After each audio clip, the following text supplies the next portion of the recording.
E aí você vai ter essa linhagem que agora é resistente ao herbicida, porque tá lendo aquela expressão do gene. Tá lendo aquela sequência genética, está expressando. Então, a gente pode dizer que não tem enzima de restrição do DNA da planta, mas existe a transferência do material da bactéria que pode ser passado para a planta. A mesma questão da transformação lá das bactérias. Somente as plantas não infectadas por as bactérias, seria o contrário, né? E não é por bactérias. O plasmídio corresponde à porção de DNA cromossômico das bactérias, aquele DNA circular. E os vírus são utilizados e muito para essa técnica de transgenia. Aqui é um texto que relaciona a mesma coisa que teve naquela outra atividade ainda dessa apostila. Então, ó, você tem o Aedes, desenvolveu resistência aos inseticidas e não espanta com a maior parte de repelentes. Aí o que você quer fazer? Você quer ter o controle das gerações do inseto. Portanto, eles foram produzir uma linhagem que acumulam a proteína, faz as células das larvas entrarem em colapso e essas larvas não crescem. Apenas os machos são liberados na natureza. E aí, quando eles cruzam com as fêmeas nativas, produzem essa descendência que não vai fazer com que a larva chegue à fase adulta. Qual que é a alternativa correta em relação a isso? A transgenia fornece uma única estratégia de controle para todas as regiões do país.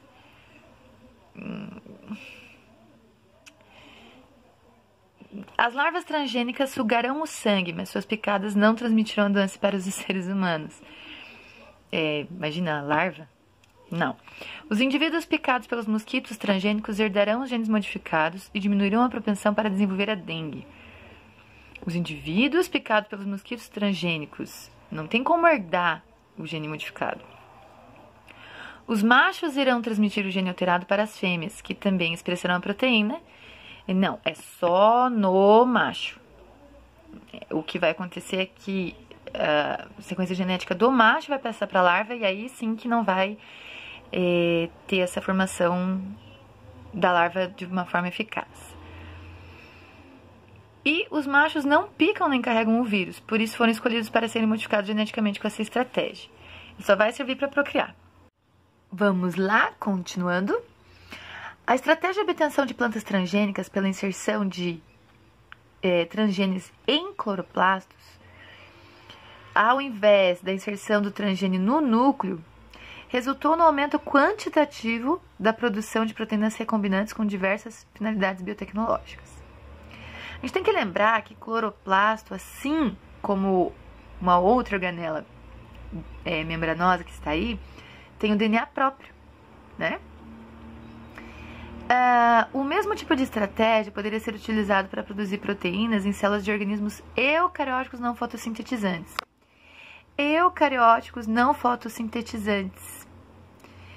E quando a gente está falando isso, a gente não está mais falando de cloroplasto.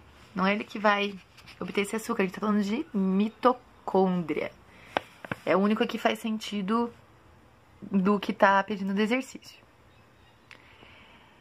Esse aqui é aquele caso que foi considerado, digamos assim, ou deixado ser o primeiro transgênico. Então, primeiro você tem um salmão, e desse salmão você tira um DNA promotor e você insere num outro salmão. E aí você faz a expressão da proteína, liriririri. Enquanto o salmão oceânico só produz o hormônio do crescimento no verão, o híbrido vai produzir o ano inteiro porque já tem aquilo no seu DNA. Esse salmão vai ser chamado o quê? Quimera? Não. Quimera seria tipo como se fosse um híbrido, assim, né? Não. Clone, jamais. Organismo geneticamente modificado, se fosse entre a própria espécie. Como são gêneros, são espécies diferentes. O animal transgênico.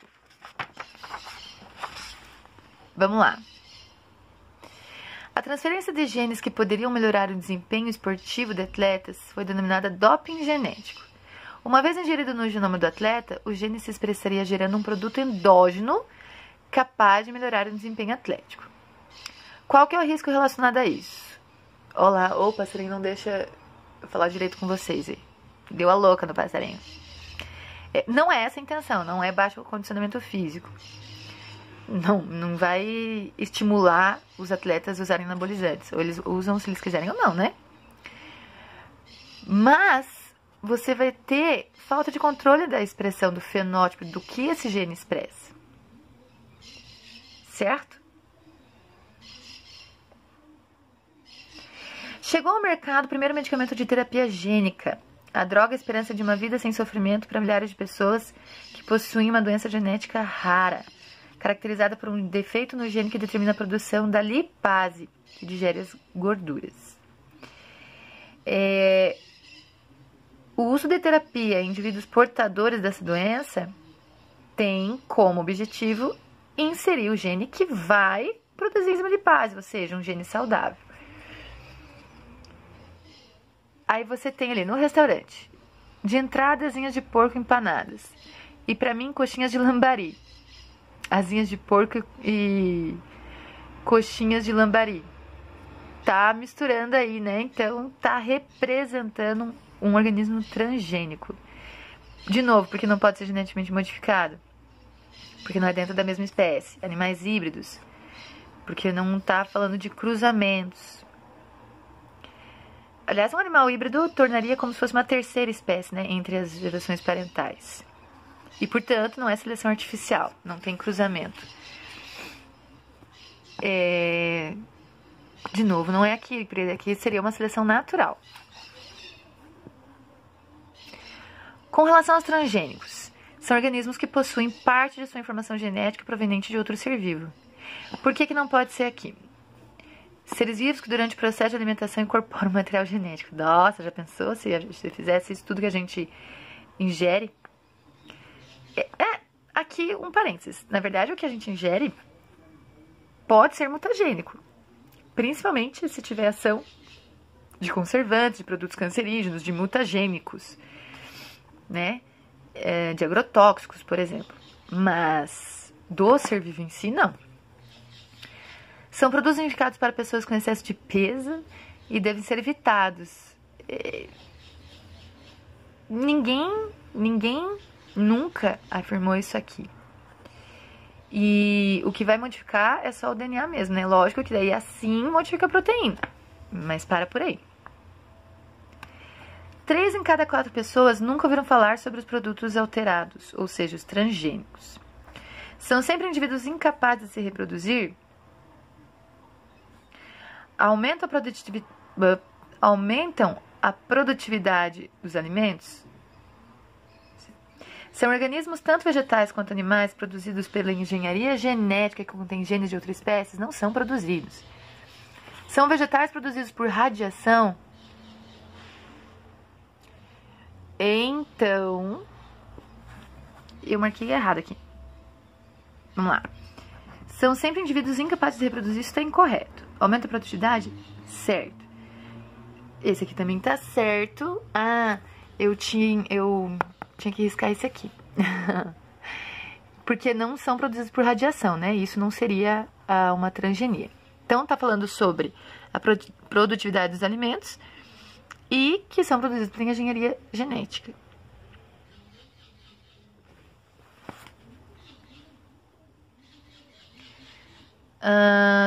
3. A maioria dos recifes de coral fala do branqueamento de coral, que é quando tem a mudança climática. E o que acontece? Eles tentam a reprodução cruzada de corais do Golfo, que são mais resistentes. Por quê? Porque produziriam descendentes com maior resistência a aumento de temperatura.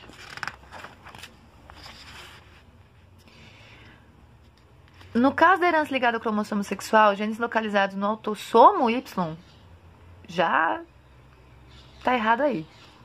Nucleolo é um corpúsculo de cromatina encontrado no núcleo interfásico de células humanas, com 2 cromossomos sexuais X. O nucleolo, na verdade, é um corpúsculo, mas ele produz os ribossomos, não tem...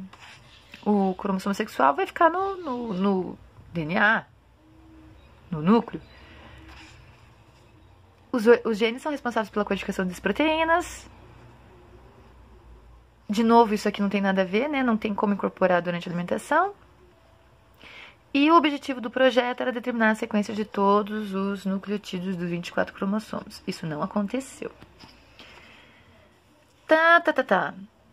Ó, ela possui uma modificação genética que deverá fazer com que produza em seu leite uma proteína humana chamada usada no tratamento da doença de Gaucher.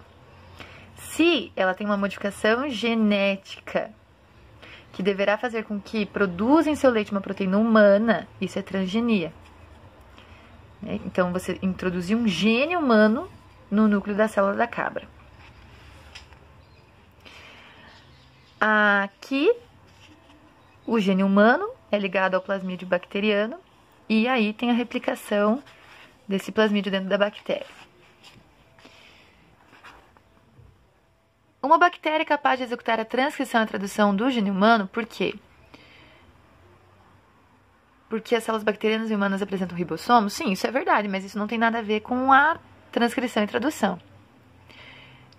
Para ter a tradução antes, você tem que ter outra coisa. Os genomas são homólogos? Podem ser similares, mas não homólogos. O genótipo da bactéria é igual ao do homem? Meu Deus!